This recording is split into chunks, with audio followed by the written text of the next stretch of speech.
Hey everybody, thanks for clicking on the video. This is David Pendleton, and this is going to be our qualifying round pro walkthrough for the Frosty Peaks tournament. So, we had a week off last week, and I worked on releasing a lot of Tour 8 content, and there's a lot more of that to come. I've had a lot of people ask me questions about that. But here we're going to cover the new tournament, and in the pro division, there's a couple holes that I can show you a couple conservative ways to play, and then a few more aggressive ways to play, and that's going to be starting off with hole number 1 here. If you're not a subscriber, please subscribe. We're approaching 2,000 subscribers. I think that's really cool. I can't believe it's gotten to this level to where it's at. So I thank everybody for watching. I thank everybody who subscribed and who supports my efforts week in and week out. Help me get to 2,000. It'd be really cool to reach that milestone before the next round. And last but not least, if this video you find helps you out, please just hit that thumbs up button. That only takes about half a second to do. So hole number 1, I'm a little frustrated with here. I should have picked up an eagle on it, as it's normally one of the easier eagle holes to hit, especially when you're playing at one-on-one in tour play on Tour 8. But, it's my fault that I didn't hit a perfect shot on shot 2. But I'm going to show you how you want to approach it. And, I guess the biggest thing here is, you don't have to use a kingmaker. I think using, something as simple as a navigator would be a really good ball to use in this situation. We're only getting 4.7 mile per hour wind. I know that'll be a little bit higher if you swapped out to a navigator. So if you don't have a lot of kingmakers to use, I think the second best ball would be to use a navigator. And the reason that I like a power 1 over a power 3, now that I go back and think about this hole, is we don't really want a lot of distance on our drive. The second shot is easier to take with your thorn than it is to take with your wedge, which is what you're going to see me do. So, long story short, I could have, if I was playing this hole again, I could have definitely laid off the top spin here. You see me using, 6 bars of top spin, and about 1 bar of right side spin. I'm really just moving around here until I find the middle of the fairway. And as you saw, we adjust this shot at 10% elevation. And we do get a perfect ball here.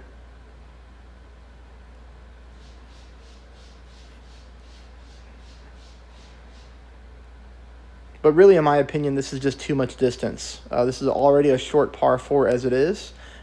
I would like to be further back on the fairway so I can take it with the thorn.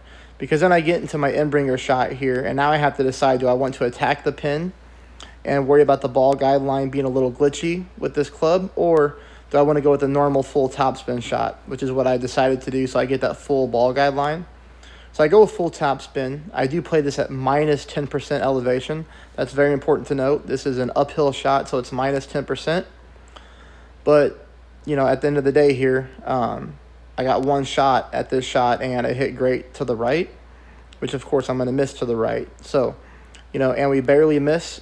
So if that's a perfect ball, we'd be starting off with an eagle, but we're not. And then I decided to see if I could use my extra mile 9 here with that extra top spin and a berserker ball and try to drive up to the second fairway up here. And I do think it's possible. So for you that are playing with money balls, and you have like a good extra mile or a good Thor's hammer, I think you could take like a snow globe or even a berserker like I am here and make it. But I don't think it's worth it. See, I had a perfect ball, and my ball guideline was not true. As you see me go up here, and I just roll and I stick into the rough. So we would have needed to added a little bit of curl to the shot in order to get that one to roll out or try to roll out. But if you're thinking about playing this shot, I don't really think I would recommend it, because you see here I'm at full top. I'm at 2 bars of right side spin. And when I start pushing my club up, I don't have room to really go into a lot of overpower, which is why when you see me take the shot here, I don't use much overpower, just barely a click of overpower. And then, as you can see there, that's about as thin as a margin as you can get from not hitting the rough. So that's what I did. I don't think this is a good shot to play at the end of the day. I think we just need to lay up and take the regular shot for the eagle. And you guys hear my cat talking to us here. Okay, now hole number 2 I am happy about because I have 2 pro accounts, and I was able to pick up the albatross on both of the accounts. So that's always nice. You know, when you get it once, you think, okay, maybe did I get lucky, or, you know, did I really have the adjustment right? And then you get onto your next account and you do the exact same shot and it falls. So that's always a nice situation to be in. We play the drive here with a lot of overpower, and we're just really looking to push this ball up as far the fairway as we can. Even though this is an overpowered drive, this is a relatively simple drive at 10% elevation. And that's going to take us into shot number 2. Shot number 2, I play this at 20% elevation. And for me here, I'm using 4 bars of backspin. I am playing this one at absolute minimum distance of my club. So minimum distance of my sniper at 20% elevation. You can see even with 4 bars of backspin, I have plenty of ball guideline going through the hole. And that's important on this one because when we're getting headwind like this, we're going to get a significant push backwards once our ball lands down.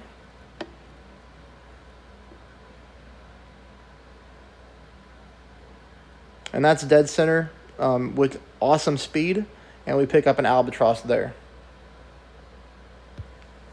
So then I hop over to my other account, and I'm basically in the same area. As you can see, I'm at minimum distance again. So I stuck with that 4 bars of backspin, and I just move my target to make sure I have a good ball guideline going through the hole. That same 20% pull at minimum distance.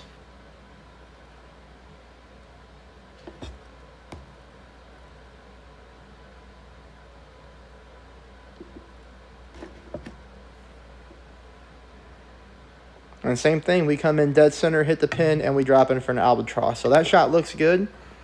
So good luck with hole number 2. Now that brings us on to hole number 3. Hole number 3, I'm going to show you 2 different ways that you can play this.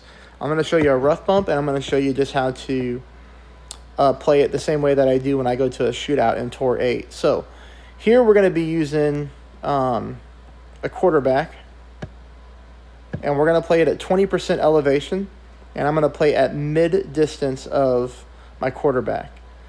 So now you just kind of have to decide what kind of player you are because we're taking a very long-range rough bump here. And if you hit a great shot, I think you might be okay because there's a nice patch of rough.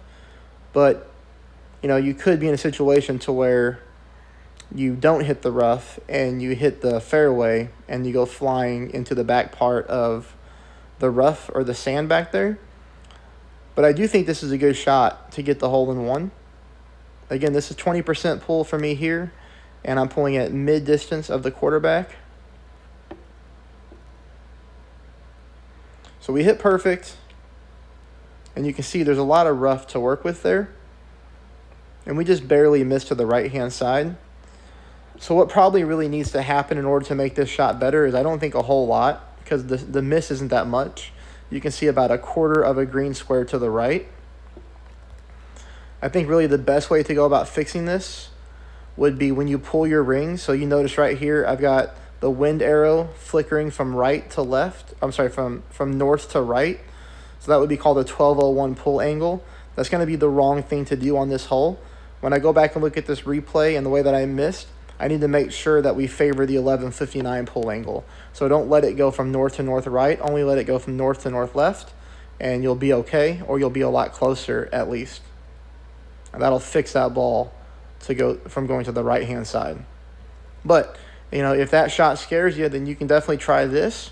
I ended up playing this one at 20% elevation, and really, I just went right from the beginning and just tried to spin my ball into the hole. But the thing is, you have to know that this green can roll fast at times. So that's why I left it about a green square to 2 green squares short of the pin. And I pulled this one at 20% elevation, like I said, but you're going to see here in the graphic, I want you to try 25% at max, even though we're not at max. So here we're going about 1.2 bars of left spin and a little bit over 2 bars of top spin. And you can see here I'm aiming directly at the hole, leaving it a little bit short just because of how the green rolls.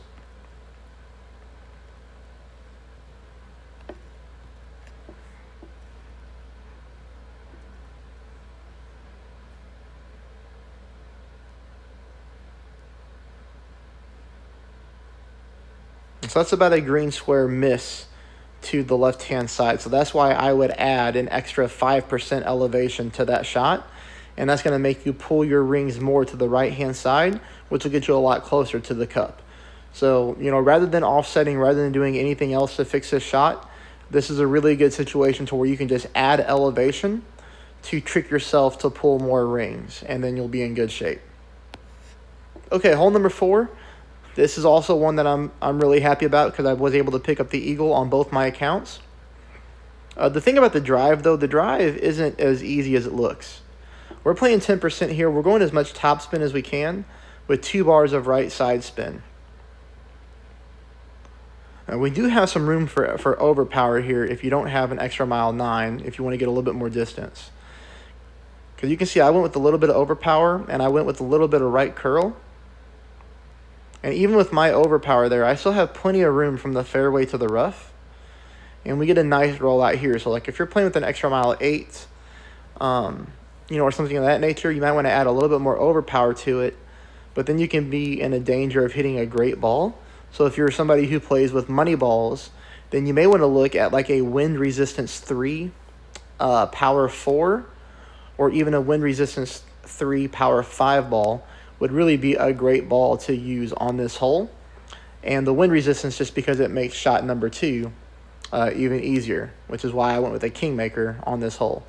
So we're going to play this one at no elevation. And the thing you're going to notice here, when I start to move my target around, so right there is my wedge. So then right here would be minimum distance of my thorn. But I'm going to end up playing this shot up here. And what I do when that happens is, so for example here, we are looking at a power 3 ball, no elevation, 4.6 mile per hour. So if I was at absolute minimum, I would need to play this 1.3 rings. If I was at medium distance, I would need to play this 2 rings. So I'm not at minimum and I'm not at medium. So I'm going to play this in between the minimum number and the medium number. So I'm going to play this one at 1.6 rings. So I'm just going to split the difference between the 1.3 and the 2.0.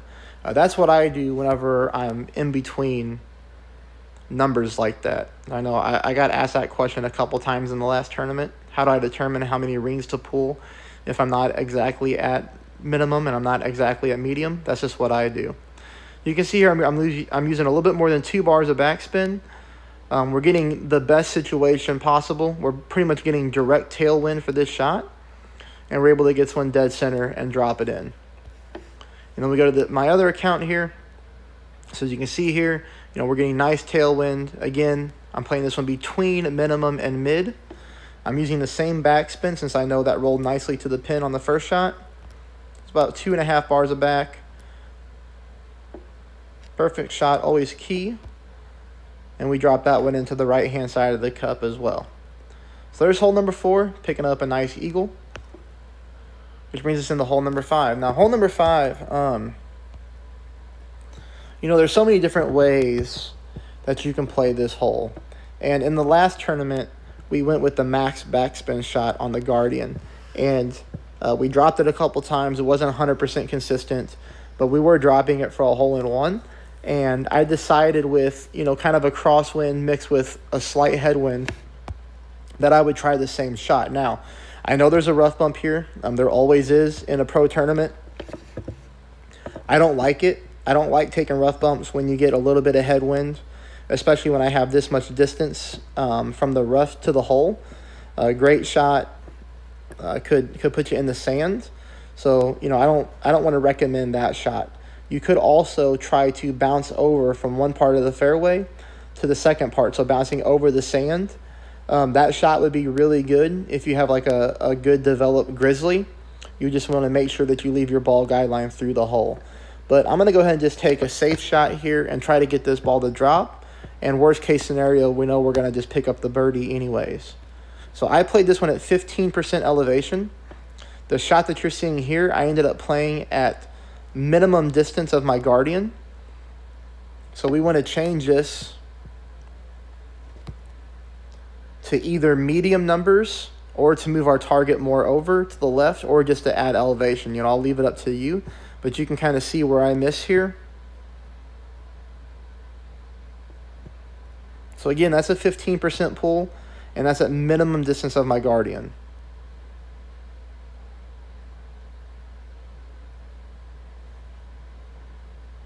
The ball comes up pin high like we want it to. I just missed to the right-hand side. So there's a couple things you can do. You can either take my set shot. So you can take a look at where I'm aiming here. So I'm aiming with my target just on the fringe line. And I'm aiming one green square above the pin and one green square left of the pin. So since I missed to the right-hand side, I could either try to add about 10% more elevation to this shot. So try to play it at 25%, which will make you pull your rings more to the left, which means you won't miss as much right as I did. Or you could just try to move this target one full green square over to the left-hand side. The only thing that I don't like about recommending that is you can sometimes encounter like a little glitch area on the green to where your ball guideline skips around a little bit. So I think this is a good landing spot. I would just add 10% more elevation to this shot and see what happens. All right, hole number 6 is probably going to be the hardest hole in the tournament. Make sure you pack whatever your most powerful wood club is. For me, it's the Cataclysm on this account. And we're going to play shot number 1 and shot number 2, both at 10% elevation. This shot can be a little tricky because when we're using a Kingmaker, we are having to use quite a bit of overpower. And the bad part about this hole is if you hit a great shot, you can encounter the rough and the sand. So there's just not a whole lot of wiggle room to mess up on this hole. If you would like a safer approach, you could definitely pull out a Berserker. It's not necessary to reach the green in 2, but it just does make the drive a little bit easier for you. This leaves you to shot number 2 here. And you can see we have plenty of power and plenty of distance to get down here with the Kingmaker. We do pull this one at 10%.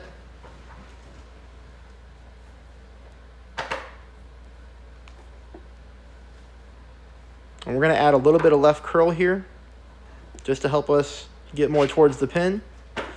But we hit a great shot to the right, but the nice part is there's so much fairway to work with here. That's not going to be a big deal at the end of the day. This green, or this fairway, slopes down and in your favor.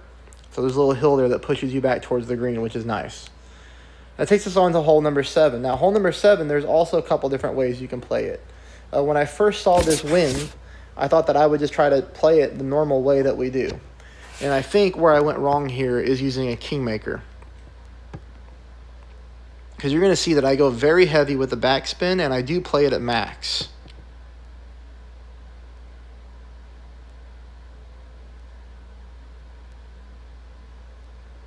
So here we're using 5 bars of backspin, and I'm leaving the ball guideline just into the hole.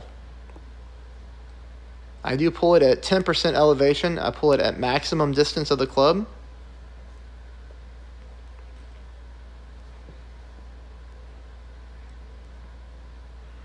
Kingmaker, probably the wrong ball when you're playing this shot.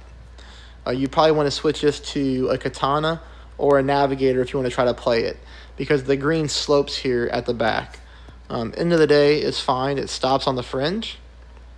So we're easily chipping that in to save the hole. But on my second attempt, I decided to try to play it a little bit differently. I decided to play it up here and bounce over.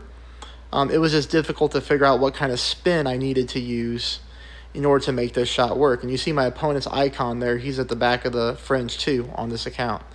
So I went with about close to half a bar of backspin, maybe more like a quarter of a bar of backspin. I also pulled the shot at 10%, but this time I did medium distance, which with a power 3 ball and a sniper is really just playing at 1-to-1, so 6.5 miles per hour, 6.5 rings. I do like this shot a lot better, but it looks like the backspin got me there. So we might be able to just play this shot with absolutely no spin period and get that ball to fall in for a hole-in-one. It does look like playing it from up top here and letting it bounce over is a really good line to get that ball to drop. All right, only 2 holes left, so this is hole number 8. Hole number 8, we're going to play the drive at 10% elevation. Really, we're just laying up here on the top of the fairway. And I've always liked this hole. I've always had success with the second shot, which a lot of people find difficult just because of how elevated it is. But it's just one of those holes that seems to work out for me.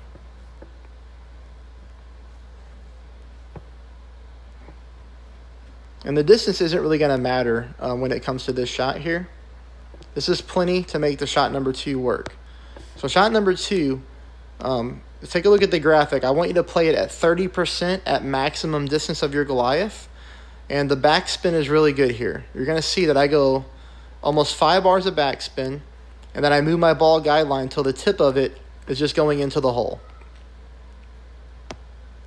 Now, I played this how I normally do when it comes to one-on-one play. I play this shot right here at 40%, and I played it at max on this shot. And you're going to notice here that the speed is perfect. So the backspin is really good because we do come in right at the hole. The only thing that we do is we barely miss to the right-hand side here. So we're going to take a little elevation off. That's why I said put it at 30%, because when I went back and looked at the app and I messed with the numbers, if I would have played that one at 30%, that ball would have been in the hole for an eagle, and there's not going to be a lot of people eagling this hole. All right, last hole. So last hole we will be using a berserker. And the thing is here, this is a longer par 5 to where the game is giving us headwind mixed with crosswind blowing to the left-hand side. So they gave us the worst possible wind scenario on this one. We want to go with max top spin, couple bars of side spin to the right, and leave yourself a little bit of wiggle room for a great shot. So don't have your ball guideline right up on the rough line there at the bottom. But we are going full overpower, at least I am. Lucky to hit a perfect ball on full overpower. You can see this ball really takes off nicely down the fairway. I really hope you're finding this helpful. I hope if you're not a subscriber, you will become one. It would be much appreciated. And this is going to put us here into shot number 2. So shot number 2, 10% elevation. The only thing that I did wrong here wasn't a whole lot. 4 bars of backspin, 1 bar of left side spin, or 1 bar of right side spin.